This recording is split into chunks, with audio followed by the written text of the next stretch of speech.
Well, what most people don't know about me is the fact that I come from a town called Bhiwani. It's a very small town in Haryana, and the fact that I lost my dad when I was a kid.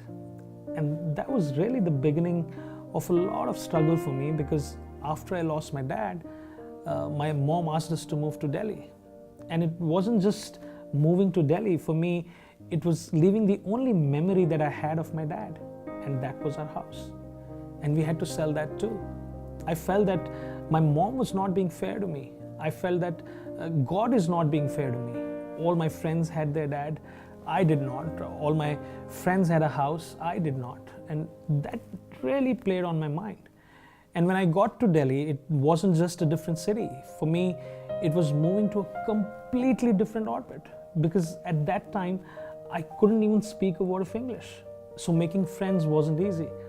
I had a low self-esteem, and that became a huge barrier for me because I wasn't getting accepted in any of the schools. In fact, some of the first few job interviews that I went for, I was kicked out in the first round because I couldn't speak a word of English. And it wasn't about the language.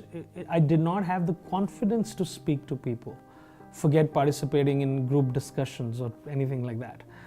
There were times when I went without food for days, and I would find excuses to go to somebody's place during lunchtime so that I could eat. Since you asked me, I'm reminded of a time when one day I asked my mom for new school shoes, and she said, I don't have money. I said, Mom, it's just 250 rupees. She said, I don't have it. But I needed school shoes. So I remember I took my uncle's old shoes, which were 2 or 3 sizes bigger. They were gray in color. I painted them black so I could wear them to school. And that very day it rained. The whole paint came off. And my classmates, they were laughing. And you can imagine, when a child goes through something like that, it's not something one appreciates. But now I'm glad that all this happened to me, because these experiences gave me the drive that led me to do what I do today. So those days were really, really tough for me, both emotionally and financially. The turnaround, so to speak, really happened in a very dramatic way for me.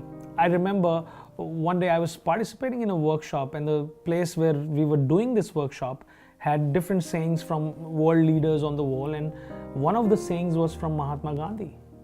And it said, अगर आपने अपने जीवन में किसी एक व्यक्ति को भी आत्मविश्वास दे दिया, तो आपने अपने जीवन का तात्पर्य पूरा कर लिया.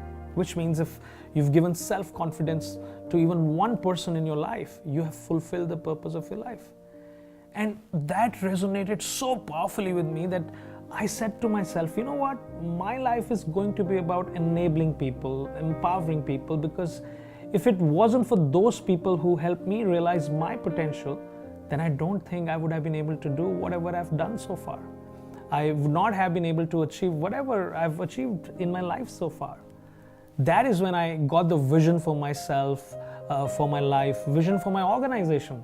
And the organization, so to speak, was born much later. And like I said, the vision came much before. Life is difficult. This is the belief I was raised with. But somewhere I could never really digest it. I had this undeniable urge to prove that this ideology, this thinking is very limiting, very disempowering. I always felt that this is not something that I agree with, and I wanted to break free. I remember reading a story about a bumblebee. According to the theory of aerodynamics, the bumblebee should not be able to fly. But the bumblebee doesn't know this, and it flies anyway. When I learned this, I was liberated. I just knew that I can have anything in my life as long as I'm willing to earn it. In fact, one day my son came to me and said, Papa, you keep telling me that I can have anything in my life. Is this really true? I said, yes, you can have anything as long as you're willing to earn it. So he said, that means I can even get an aeroplane? I said, of course you can. He said, no, I'm not talking about a toy plane. I'm talking about a real plane. I said, of course you can get a real plane. You can get anything as long as you're willing to earn it. Imagine if we can raise our children with this belief. What would be possible for them? How would their life be? What impact it would have on the generations to come? The point is, you got to decide exactly what you want in your life.